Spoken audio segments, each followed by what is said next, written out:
नमस्कार दोस्तों, स्वागत है फिर से आपका अपने YouTube चैनल पर। तो दोस्तों, हम पढ़ाई कर रहे हैं क्लास 12th, सब्जेक्ट ज्योग्राफी है, माध्यमिक शिक्षा बोर्ड राजस्थान अजमेर, और लेसन हमारा 6 चल रहा है। लेसन 6 के अंतर्गत हमने पार्ट फर्स्ट और पार्ट सेकंड 2 वीडियो बना चुके हैं, जिसमें हमने अंतिम जो पार्ट सेकंड था उसके अंदर हमने ग्रामीण अधिवास का वर्गीकरण, जो टॉपिक चल रहा है अपना, उसके बारे में हमने चर्चा की थी। तो ग्रामीण अधिवास के वर्गीकरण को 2 भागों में बांटा गया है, ग्रामीण अधिवास और नगरीय अधिवास। तो इसके अंतर्गत हम ग्रामीण अधिवास के ऊपर चर्चा कर रहे हैं, और ग्रामीण अधिवास के प्रकार हम पिछली वीडियो में पढ़ चुके हैं। ग्रामीण अधिवास के प्रकार 4 हैं: सघन, गुंचित, प्रकीर्ण, एकांकी, मिश्रित और पल्ली। ये हम पिछली वीडियो में पढ़ चुके हैं। तो यदि आपको इनके बारे में जानना है तो आप हमारी पिछली वीडियो देख सकते हैं। अब जो 12th क्लास का इस लेसन का सबसे इंपॉर्टेंट क्वेश्चन है ग्रामीण अधिवासों के प्रतिरूप। ये क्वेश्चन डेफिनेटली एग्जाम्स में आता है, क्वेश्चन बनता है, बहुत ही बोर्ड की परीक्षा की दृष्टि से ये क्वेश्चन है ग्रामीण अधिवासों के प्रतिरूप, बहुत ही इंपॉर्टेंट है, जिसकी चर्चा अब हम इस वीडियो में करने वाले हैं। तो वीडियो को आगे बढ़ाने से पहले सिर्फ एक छोटी सी रिक्वेस्ट मेरी ये रहेगी कि लगातार आप तक मेरी वीडियो पहुंचती रहे, उसके लिए मेरे चैनल को सब्सक्राइब कर लें और पास में बेल आइकन है वो दबा दें। तो जैसे ही मैं कोई नई वीडियो डालूं वो सबसे पहले आप तक पहुंचे, क्योंकि ये पार्ट 3 और पार्ट 4 हम बनाएंगे और फिर आपको इसी तरह समय पर अपनी वीडियो उपलब्ध कराते रहेंगे। तो ग्रामीण अधिवासों के प्रतिरूप में हम बात कर रहे हैं। तो देखो, ग्रामीण अधिवासों के प्रतिरूप की पहले हम बात कर लेते हैं। तो अधिवासों के बसाव क्या होगा, बसाव की आकृति, क्यों किस तरह का बसा हुआ है, और बसे हुए बस तो गया, और बसने से उसने कौन सी आकृति बनाई है। जैसे रेखीय प्रतिरूप है कि रेखा के आकार का है, तीर के आकार का है, त्रिभुज के आकार का है, आयताकार आकार का है या अरिया आकार का है। तो इस तरह के किस आकार में बस्ती बसी हुई है, ठीक है। तो आकृति के आधार पर किए गए विभाजन को अधिवासों का प्रतिरूप कहते हैं। तो सिंपल सी डेफिनेशन आप लिख सकते हैं कि अधिवासों के बसाव की आकृति के आधार पर किए गए विभाजन को अधिवासों का प्रतिरूप कहा जाता है। सिंपल सी है, आप लिख लें। अब बात करेंगे, देखो जब भी हम पढ़ेंगे तो 3 क्वेश्चन निकल के सामने आएंगे। आदिवासों के प्रतिरूप हम पढ़ने वाले हैं, तो उसमें 3 क्वेश्चन निकल के आते हैं। इन तीनों क्वेश्चन के आधार पर हम ये सारा कंप्लीट करेंगे। तो पहला क्वेश्चन क्या निकल के आएगा इसमें, प्रतिरूप कैसा है उसका, कि प्रतिरूप कैसा है। दूसरा, कहां बनते हैं, कहां बनते हैं। एंड तीसरा क्वेश्चन जो निकल के आएगा, कहां पर हैं, कहां पर है। ये हम डिस्कस करेंगे। तो इसके अंतर्गत सबसे पहला जो प्रतिरूप है आपका है वो है रेखीय प्रतिरूप। रेखीय मतलब रेखा में, तो एक रेखा में बसे अधिवासों को रेखीय प्रतिरूप कहते हैं। एक रेखा में बसे अधिवासों को रेखीय प्रतिरूप कहते हैं। ये बनते कहां कहां पर है, सड़क, रेल मार्ग, नहर, नदी, घाटी या सागर तट के सहारे विकसित होते हैं। कैसे होते हैं, देखो जैसे ये सड़क है, ये सड़क जा रही है, और इस सड़क के दोनों ओर अधिवास बन रहे हैं। सड़क के दोनों तरफ हमने अधिवास बना दिए। ये जो आयताकार एंगल देख रही है, अधिवास है, घर है लोगों के। तो देखो ये बस्ती, सड़क है, सड़क के दोनों ओर बस्तियां बस गई हैं, ठीक है। एक से अधिक घर है तो बस्ती बस गई। तो ये जो आकृति बनी है, ये आकृति कहलाएगी आपकी रेखीय प्रतिरूप। समझ में आ गया होगा कैसा प्रतिरूप है, रेखीय प्रतिरूप है। तो कैसे बनता है, सड़क निकल गई, रेल यान, रेल का जो रेल पटरी है, इसके भी चारों तरफ, दोनों तरफ अब बनेंगे अधिवास। तो ये भी रेखीय, एक रेखा में बने हुए रेखीय प्रतिरूप कहलाते हैं, ठीक है। तो कहां बनते हैं ये, हमने बात की कहां बनते हैं, रेल मार्ग होगा, नहर होगा, नदी, घाटी या सागर तट के सहारे विकसित होंगे। ठीक है, अब कहां पर है? गंगा यमुना के मैदान व मध्य हिमालय क्षेत्र में इस प्रकार के अधिवास पाए जाते हैं। ठीक है भाई, 3 क्वेश्चन निकल के आते हैं। प्रतिरूप कैसा है? रेखीय प्रतिरूप है। कहाँ बनते हैं? बता दिया हमने कि नदी के किनारे पर, घाटी के किनारे पर, सागर तट के किनारे पर, रेल मार्ग के किनारे पर, सड़क के किनारे पर वहाँ बनते हैं यहाँ पर। और कहाँ पर है वैसे? देखने को कहाँ मिलते हैं? ये आपको मिलेगा गंगा यमुना के मैदान, मध्य हिमालय क्षेत्र में देखने को मिलेगा आपको। या जयपुर जिले का बरवाड़ा गांव, जयपुर जिले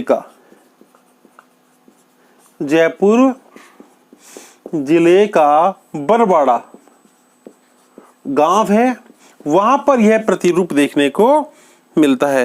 इनके और भी नाम क्या क्या है? पंक्तिनुमा, तो पंक्ति में बैठे हुए हैं। ठीक है, पंक्तिनुमा मार्गों, मुख्य और अर्धचंद्राकार प्रतिरूप भी कहते हैं, क्योंकि सड़क ऐसी भी हो सकती है या नदी ऐसी हो सकती है, तो इसके चारों तरफ सॉरी एक और बना हुआ है एक रेखा में, तो ये भी क्या हो गया? अर्धचंद्राकार हो गया। तो इसको अर्धचंद्राकार या पंक्तिनुमा भी प्रतिरूप भी कहते हैं। तो जो पहला पॉइंट था कि रेखीय प्रतिरूप, तो उम्मीद करता हूं ये आपको समझ में आ गया होगा। एक सड़क के किनारे, नदी के किनारे, सागर तट के किनारे जो विकसित होते हैं वो रेखीय प्रतिरूप कहलाते हैं। और कहां कहां पर देखने को मिलता है? गंगा यमुना के मैदान, मध्य हिमालय क्षेत्र और जयपुर का बरवाड़ा गांव रेखीय प्रतिरूप का उदाहरण है। और क्या क्या नाम है इसके? पंक्तिनुमा या अर्धचंद्राकार इसके नाम है। तो जो जो मैंने बोला है वो आप स्टेप बाय स्टेप लिख सकते हैं। अब जो सेकंड है आपका वो है तीर प्रतिरूप। तीर मतलब तीर जैसा।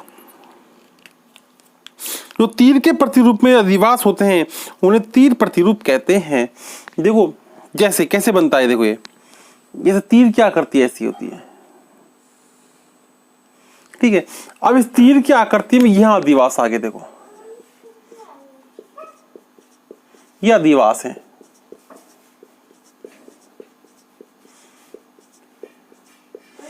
यह अधिवास हो गया आपके।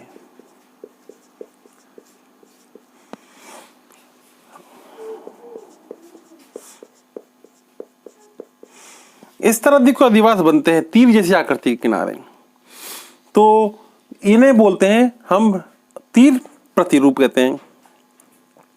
और तीर प्रतिरूप अंतरे के सिरे पर या नदी के नुकीले मोड़ पर अंतरीप सिरे, या अंतरीप सिरा क्या होता है देखो, जैसे हम बात कर लेते हैं एक बार। अंतरीप का मतलब होता है तीनों ओर से समुद्र से घिरा हुआ। जैसे हम भारत की बात करें तो भारत का दक्षिणी हिस्सा जो होता है उसकी आकृति ऐसी है जिसके तीनों ओर समुद्र है। जैसे हम बात करें तमिलनाडु की, तमिलनाडु साथी, तो इसके क्या है, ये तमिलनाडु यहाँ पर जो बसे हुए हैं, तमिलनाडु जो राज्य है इसमें जो अधिवास होते हैं वो तीर प्रतिरूप का ही एक उदाहरण है। तमिलनाडु का जो है का कन्याकुमारी गांव है, वह उड़ीसा में चिल्का झील, जिसका कन्याकुमारी गांव तमिलनाडु का, वह उड़ीसा में चिल्का झील, उड़ीसा में चिल्का झील, तट पर सानानेसी गांव, तट पर सानानेसी गांव, सानानेसी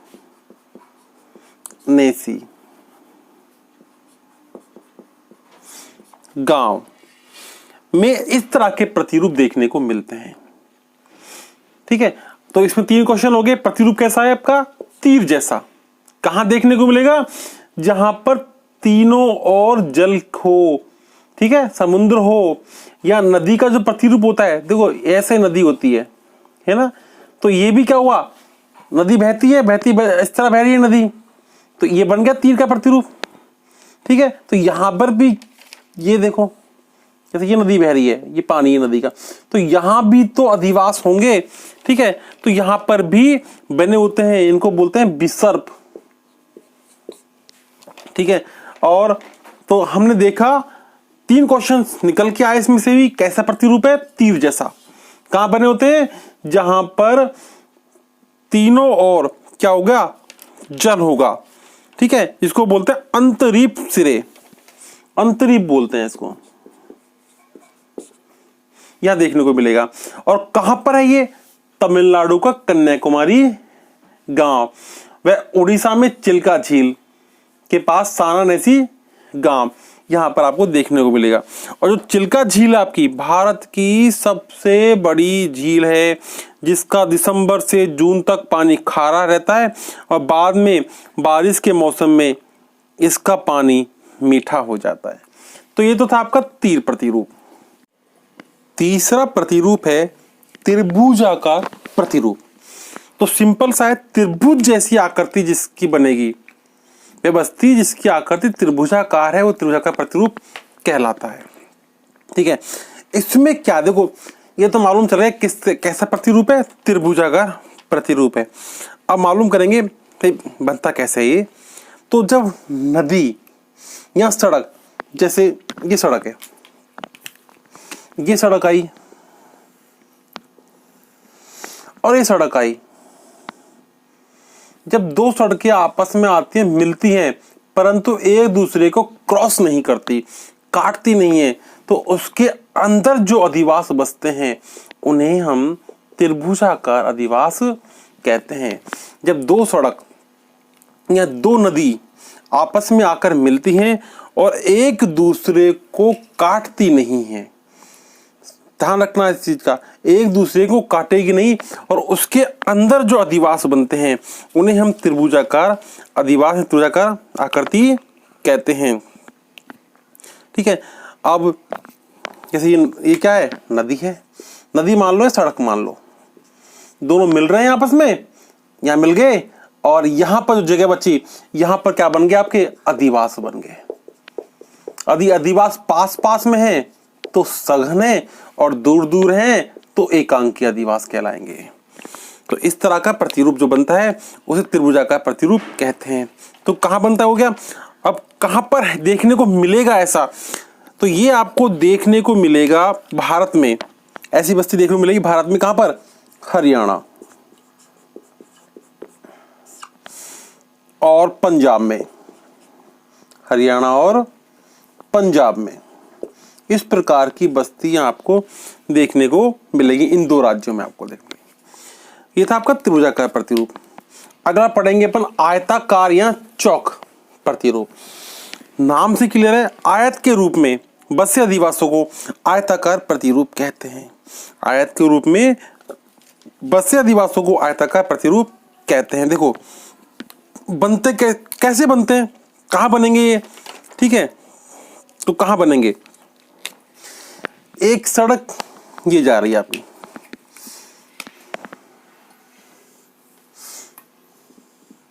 एक सड़क आपकी ये चले गई, ठीक है। अब यहां पर जो अधिवास बन रहे हैं आपके, यदि पास पास बन रहे हैं तो सघन है, और दूर दूर बन रहे हैं तो एकांकी हैं।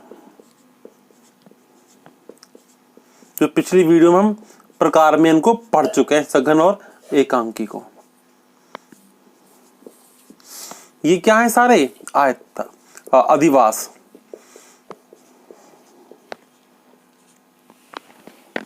जब 2 सड़क आपस में मिलती हैं और समकोण पर काटती हैं, क्या लिखेंगे इसमें हम?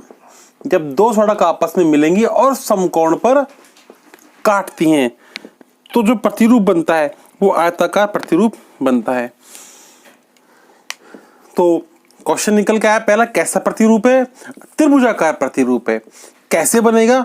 जब 2 सड़कें आपस में एक दूसरे को समकोण पर काटती हैं तो इस प्रकार के प्रतिरूप बनते हैं। अब कहां पर देखने को मिलेगा? तो ये मिलेगा विश्व में समतल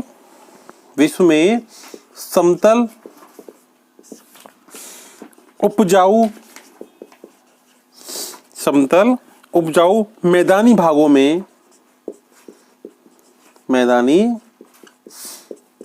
में ऐसे प्रतिरूपों का विकास होता है। समतल हो, उपजाऊ हो, ऐसे मैदानी भाग है तो वहां पर इस प्रकार के प्रतिरूप आपको देखने को मिलेंगे। ये था आपका आयताकार। अब बात करते हैं अरीय त्रिज्या प्रतिरूप की। अरीय गांव में एक स्थान पर अनेक दिशाओं से सड़कें आकर मिलती हैं। गांव में एक स्थान पर अनेक दिशाओं से आकर सड़कें मिलती हैं तो उन सड़कों के किनारे पर बस्तियां बसती हैं। इन्हें अरीय प्रतिरूप कहते हैं। देखो, गांव में सड़क आई, एक सड़क ये आ गई, एक सड़क ये आ गई, ये यूं निकल गई, ये यूं निकल गई सड़क, एक सड़क आके यूं निकल गई, एक सड़क आके यूं निकल गई, तो कितनी सड़कें आई। ठीक है, अब ये इनके जो किनारे पर है, सड़कों के किनारे पर जो अधिवास बस गए आपके,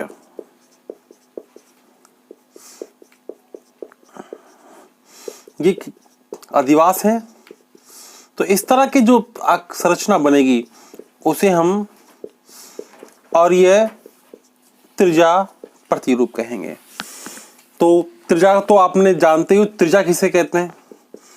10th क्लास में तक आपने मैथ है तो खूब पढ़ा होगा आपने त्रिज्या के बारे में, त्रिज्या और व्यास। तो वही कॉन्सेप्ट यहाँ पर है। ये केंद्र है, केंद्र से एक देखो निकल गई रेखा, तो केंद्र से परिधि को जो लाइन छूती है उसे हम त्रिज्या कहते हैं। तो उसी त्रिज्या के किनारे पर क्या बस रहे हैं, ये अधिवास बस रहे हैं। तो इस प्रकार के अधिवासों को ही हम त्रिज्या प्रतिरूप या अरीय त्रिज्या प्रतिरूप कहते हैं। तो मालूम चल गया आकृति कैसी होती है और कहाँ बनते हैं, मालूम चल गया। और जो इनकी जो गलियां होती हैं समांतर नहीं होती, समांतर नहीं होती, कोई छोटी कोई बड़ी हो सकती है, समांतर गलियां नहीं होती। यह प्रतिरूप कहाँ, अब बात करें कहाँ पर देखने को मिलेगा आपको प्रतिरूप, तो यह प्रतिरूप गंगा का उत्तरी मैदान, कहाँ मिलेगा आपको, गंगा का उत्तरी मैदान,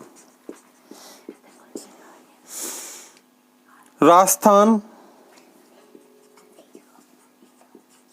हरियाणा, राजस्थान, हरियाणा, मध्य प्रदेश, मध्य प्रदेश, बिहार, बिहार, तमिलनाडु, तमिलनाडु राज्यों में देखने को मिलता है। तो मैंने कहा था हमको सिर्फ 3 क्वेश्चंस निकालने होते हैं इसमें से, कैसा है, ठीक है, आकृति कैसी है। तो आकृति कैसी है, त्रिज्या जैसी आकृति है, बना के दिखा दिए, चित्र बना के अपने डायग्राम बना के दिखा दिया। अब कहां पर बनते हैं, तो कहां बनते हैं, जब सड़कें आपस में आकर एक दूसरे काटती हैं, मिलती हैं आपस में कई सड़कें, वहां पर ये अधिवास बनते हैं। अब कहां पर देखने को मिलेगा, तो देखने को मिलेगा गंगा का उत्तरी मैदान, राजस्थान, हरियाणा, मध्य प्रदेश, बिहार और तमिलनाडु में देखने को मिलती हैं। अब बात करते हैं हम वृत्ताकार प्रतिरूप की। वृत्ताकार मतलब वृत्त जैसा, आकृति कैसी होगी इसकी, वृत्त जैसी। और वृत्त जैसी आकृति है तो बीच में क्या है, यहां पर हो सकता है तालाब, ठीक है, मतलब जलीय भाग हो सकता है यहां पर, या कोई किला हो सकता है, तालाब या कोई किला यहां पर हो सकता है।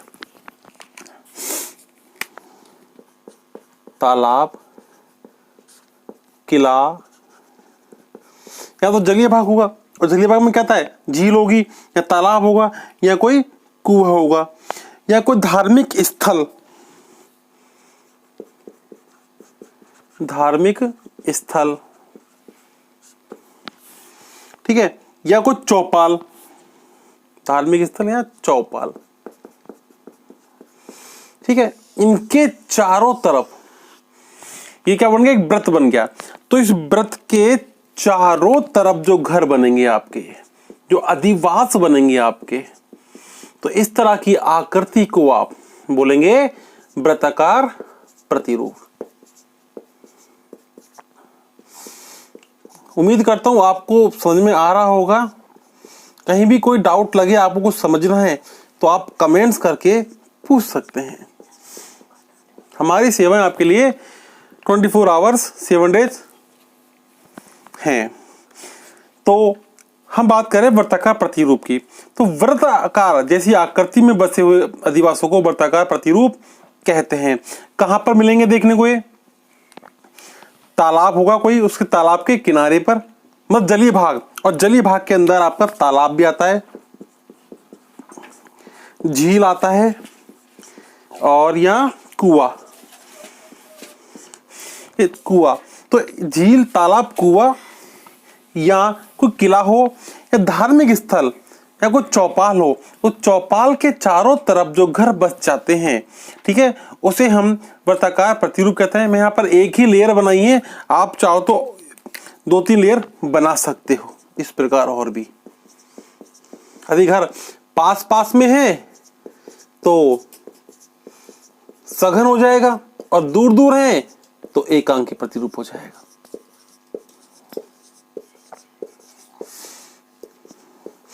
ये जो बना रहा हूं मैं, ये पी जैसा लग रहा है, पर ये पी नहीं है, ये घर की एक डिजाइन बना रहा हूं मैं चौकोर टाइप में। तो ये आपका वृत्ताकार प्रतिरूप हो गया। ठीक है, तो आकृति कैसी है? वृत्ताकार। कहां मिलेंगे? तालाब, धार्मिक स्थल, नदी, सॉरी नदी नहीं आएगा इसके अंदर, झील, कुआं और चौपाल, या कोई राजा का किला। अब बात करते हैं हम नाभिकीय प्रतिरूप की। नाभिकीय प्रतिरूप, केंद्र में, इस नाभिकीय प्रतिरूप में क्या होगा? देखो, जो केंद्र होगा, केंद्र में गांव के मुखिया, मुखिया में कौन आता है? कोई जमींदार हो, के चारों ओर बने घरों को नाभिकीय प्रतिरूप कहते हैं। जैसे केंद्र में ये घर है, किसका? जमींदार का। ये जमींदार का घर है, या गांव का मुखिया, गांव का मुखिया है। अब इसके चारों तरफ जो घर बनेंगे, ठीक है, वो क्या होगा? जो चारों तरफ घर बनेंगे, ये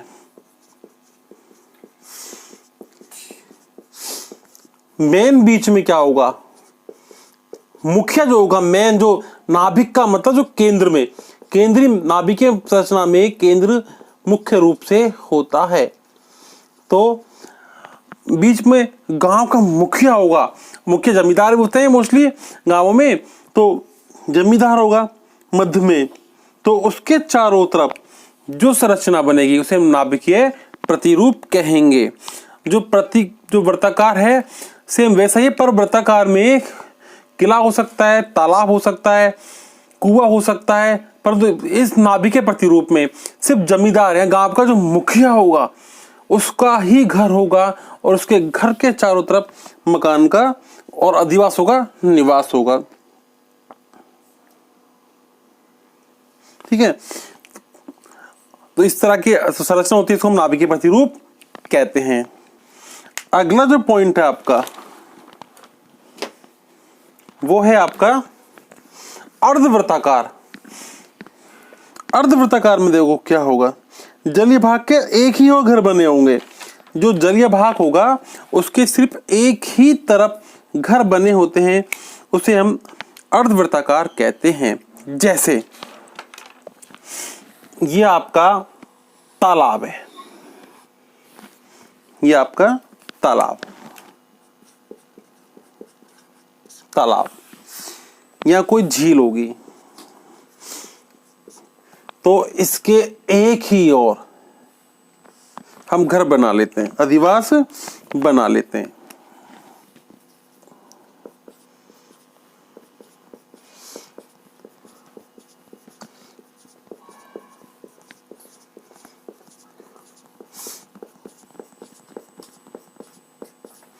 तो जलीय भाग जो होगा उसके एक ही तरफ जब अधिवास बनते हैं, अर्धगोले बनाकर आप बना सकते हैं, तो एक ही तरफ जो बनते हैं उन्हें हम अर्धवृत्ताकार प्रतिरूप कहते हैं। अगला है आपका तारा प्रतिरूप। तारा प्रतिरूप का प्रारंभिक स्वरूप आर्य प्रतिरूप जैसा ही होता है। हमने कुछ देर पहले आर्य प्रतिरूप पढ़ा था, सेम उसका प्रारंभिक रूप ऐसा ही होता है। तो तारा प्रतिरूप में बाहर जाने वाली सड़कों के मध्य भाग में मकान बन जाते हैं। देखो कैसे बनेंगे। जो आर्य प्रतिरूप पढ़ा था अपन ने, आर्य प्रतिरूप में क्या था कि अलग अलग सड़कें आती हैं। ये सड़क आई, ये सड़कें आई, ठीक है, ये सड़क निकल के आई, तो ये तो क्या हुआ, इनके घर जो पास में अधिवास बच जाते हैं, इनके किनारे पर, यहां पर अधिवास बस रहे हैं इधर, तो ये तो कहलाएगा आपका आर्य प्रतिरूप, जो तारा प्रतिरूप की प्रारंभिक स्थिति होती है।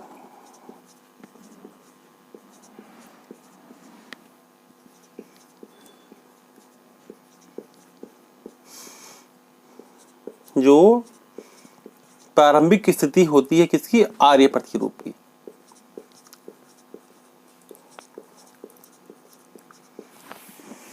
अब परंतु इसमें क्या कहा गया है, बाहर जाने वाली सड़कें होती हैं, वहां पर भी घर बच जाते हैं। जैसे ये बाहर आने वाली सड़कें हैं, इन पर भी घर बस गए आपके, यहां पर भी घर बन गए आपके। स्थिति कैसी हो गई, बहुत ही सघन स्थिति हो गई, यहां पर भी आपके घर बस गए।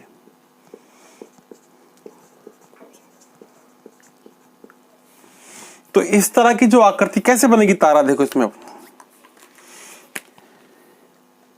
ये वाली आकृति,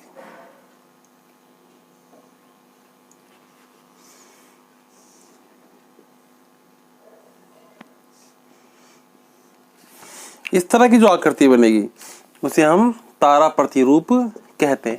जो सड़कें बाहर की ओर आती हैं, तो बाहर की तरफ सड़कें आ रही हैं, उन पर भी घर बन गए, उन पर भी अधिवास बन गए, तो तारा प्रतिरूप के अंतर्गत आते हैं।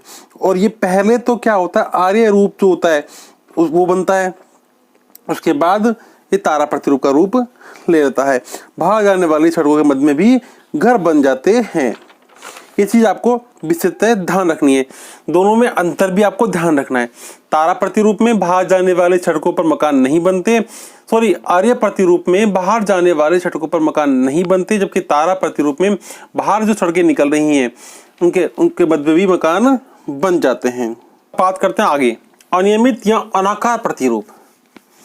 अनियमित या अनाकार प्रतिरूप, तो अनियमित या अनाकार प्रतिरूप में जो लोग अपनी सुविधा के अनुसार बस्तियां बसा लेते हैं, उनकी जैसी इच्छा की वैसी उन्होंने बस्ती बसा ली। कोई घर यहाँ बन गया, कोई यहाँ बन गया, कोई घर यहाँ बन गया, जहाँ इच्छा की वहां पर अपना अधिवास उन्होंने बना दिया। तो इस तरह की बस्ती को हम कहेंगे अनियमित या अनाकार स्वरूप या प्रतिरूप कहेंगे। 12 जो राजस्थान का 12 जिला है, कहाँ मिलेगा देखने को, ये राजस्थान के 12 जिले का लिसाड़ी गांव इसका उदाहरण है। राजस्थान का 12 जिला, राजस्थान का 12 जिला, 12 जिला के अंदर लिसाड़ी गांव, लिसाड़ी गांव ये इसका उदाहरण है अनियमित अनाकार प्रतिरूप का। और इसकी कोई क्या है, ना तो कोई शेप होती है ना कोई साइज होती है अनियमित अनाकार प्रतिरूप की। कोई गलियों में और इनकी जो गलियां बनती है समस्या रहती है, कभी गली कहाँ से निकल कहाँ खत्म हो जाती है, क्योंकि ये बिना मैप के बिना योजना के बनाए जाते हैं। रोज रास्तों के चक्कर में झगड़ा होता रहता है ऐसी गलियों में। बिना रास्ता तय किए घर बनेंगे तो झगड़ा तो डेफिनेटली होने ही वाला है। तो ये कहाँ देखने को मिलेगा आपको, राजस्थान के 12 जिले का लिसाड़ी गांव। अब आगे है आपका पंखा प्रतिरूप। पंखा जो प्रतिरूप है इसमें क्या होता है, पंखे प्रतिरूप में पहले क्या होगा, गांव का केंद्रीय स्थल, केंद्रीय भाग, गांव का केंद्रीय भाग,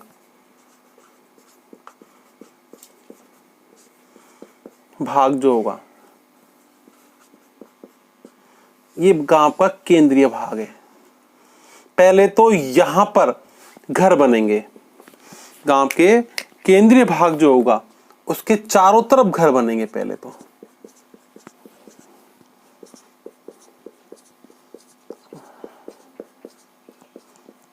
फिर उसके बाद वहां से सड़क मार्ग जो निकलेगा,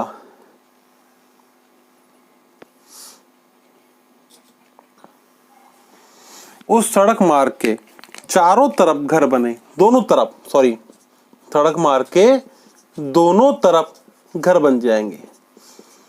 तो ये जो हाथ का जो पंखा होता है ऐसी आकृति बन गई, इसलिए इसको पंखा प्रतिरूप कहते हैं। पहले क्या होगा, केंद्रीय जो भाग होगा उसके चारों तरफ घर बनेंगे, फिर उसके बाद सड़क होगी, सड़क के दोनों किनारों पर घर बनेंगे। ये रेखा प्रतिरूप का एग्जाम्पल हो गया। ठीक है, गांव के केंद्रीय भाग के चारों तरफ, ठीक है। और इसका मतलब कहते हैं वृत्ताकार प्रतिरूप और रेखीय प्रतिरूप का मिला रूप क्या होता है, आपका पंखा प्रतिरूप होता है। तो पहले केंद्रीय, गांव का केंद्र भाग होगा, उसके चारों तरफ घर, फिर सड़क निकलेगी, उसके दोनों तरफ घर बन जाएंगे, तो एक पंखे नुमा संरचना बन जाती है, इसे पंखा प्रतिरूप कहते हैं। तो क्या डेफिनेशन लिखोगे इसमें, जब किसी गांव में केंद्रीय स्थल के चारों ओर मकान बनते हैं, उसके बाद बस्ती का विकास सड़क के किनारे रेखीय प्रतिरूप में होने से पंखानुमा प्रतिरूप विकसित होता है। उसके बाद हम बात चलते हैं सीढ़ी नुमा प्रतिरूप की। सीढ़ी नुमा जो प्रतिरूप है ये आपको देखने को मिलेगा पहाड़ों पर, जो हिल स्टेशन होते हैं वहां पर आपको इस तरह के प्रतिरूप देखने को मिलते हैं। पर्वतीय ढाल होती हैं, पर्वतीय ढालों पर इस तरह यहाँ पर अधिवास विकसित होते हैं। ये पर्वत की ढाल है, यहाँ पर जो अधिवास विकसित होते हैं तो इन्हें हम सीढ़ी नुमा प्रतिरूप कहते हैं। इस पे गांव कहाँ मिलेंगे आपको, हिमालय, कहाँ मिलेगा देखने को, हिमालय जो पर्वत है वहां पर मिलेगा। रॉकीज, एंडीज और आल्प्स पर्वतों पर देखने को मिलेगा। रॉकीज, एंडीज और आल्प्स जो पर्वत हैं यहाँ पर इस प्रकार की संरचना देखने को मिलेगी। तो डेफिनेशन क्या लिखेंगे इसकी हम, इस प्रकार के गांव पर्वतीय ढालों पर विकसित होते हैं। इस प्रकार के गांव हिमालय, रॉकीज, एंडीज और आल्प्स पर्वतों पर देखने को मिलते हैं। अगला है आपका मधुछत्ता प्रतिरूप। जो आदिवासी लोग जो होते हैं, आदिवासी जनजातियों के जो घर होते हैं गुंबादुना होते हैं, देखो ऐसे ये घर है उनका, उसके बाद एक गुंबानुमा उनका अधिवास होता है। तो गुंबानुमा जो अधिवास होता है उनका, या इस तरह की संरचना हो सकती है या इस तरह की संरचना भी हो सकती है।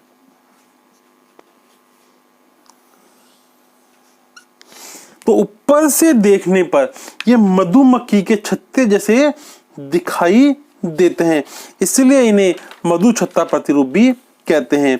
तो क्या डेफिनेशन लिखने वाले इसके अंदर हम, भारत में आदिवासी जनजातियों के गुंबदनुमा झोंपड़ियों के गांव टोडा जनजाति, कौन बनाते हैं, टोडा जनजाति, आंध्र प्रदेश के समुद्री तटीय मछुआरों के गांव तथा दक्षिण अफ्रीका के जूलू लोग इस प्रकार के प्रतिरूप में निवास करते हैं, जो मधुमक्खी के छत्ते जैसा दिखाई देता है। अब बात करते हैं हम अन्य प्रतिरूप। अन्य प्रतिरूप में आता है मकड़ी का जाला प्रतिरूप। देखो मकड़ी के कुछ विद्वानों के अलग अलग नाम दिए गए हैं।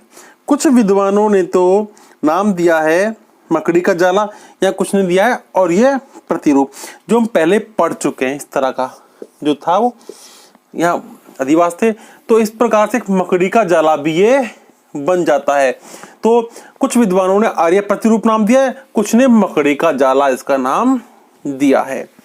अगला है टेढ़ा मेढ़ा प्रतिरूप या अनियमित और अनाकार जो प्रतिरूप ने पढ़ा था, तो कुछ लोगों ने इसको टेढ़ा मेढ़ा प्रतिरूप नाम दे रखा है या अनियमित अनाकार प्रतिरूप भी इसे कहा गया है। तो ग्रामीण आदिवासियों के प्रतिरूप हमने कंप्लीट कर लिए हैं, 14 प्रतिरूप हमने कंप्लीट किए हैं और उम्मीद करता हूँ आपको सारा समझ में आएगा। बहुत ही इंपॉर्टेंट क्वेश्चन है परीक्षा की दृष्टि से और सबसे इजी है याद करने में, समझने में और आपको अच्छे नंबर दिला सकता है, क्योंकि इसके अंदर हमने सारे टॉपिक डायग्राम के माध्यम से समझे हैं, सबको बनाना सीखा है, तो ये बहुत ही आसान बन जाता है और अच्छे नंबर आपको देके जाता है। इस टॉपिक में कहीं कोई आपको कमी लगी हो, जो भी आपको वीडियो देखने के बाद फील हुआ हो, वो हमें ज़रूर कमेंट्स करके आप बताएं। हमें आपके प्रतिक्रियाएं, कमेंट्स की बहुत ही उम्मीद रहती है, इंतज़ार रहता है कि आप प्रतिक्रिया हमारे चैनल पर दिखाते रहें। हमें इंतज़ार रहता है, क्योंकि वीडियो बनाने में बहुत समय, बहुत मेहनत और बहुत दिमाग लगाना पड़ता है, तब जाके वीडियो तैयार होती है। आपका साथ हमें और मोटिवेशन प्रदान करता है, आपका विचार, आपके सुझाव हमें और मेहनत करने की प्रेरणा देते हैं। तो हमारे चैनल के साथ जुड़े रहें, दोस्तों के साथ शेयर करें, लाइक करें और देखते रहें लगातार हमारी वीडियोज को। मिलते हैं फिर नई वीडियो के अंदर। आज के लिए जय हिंद, जय भारत।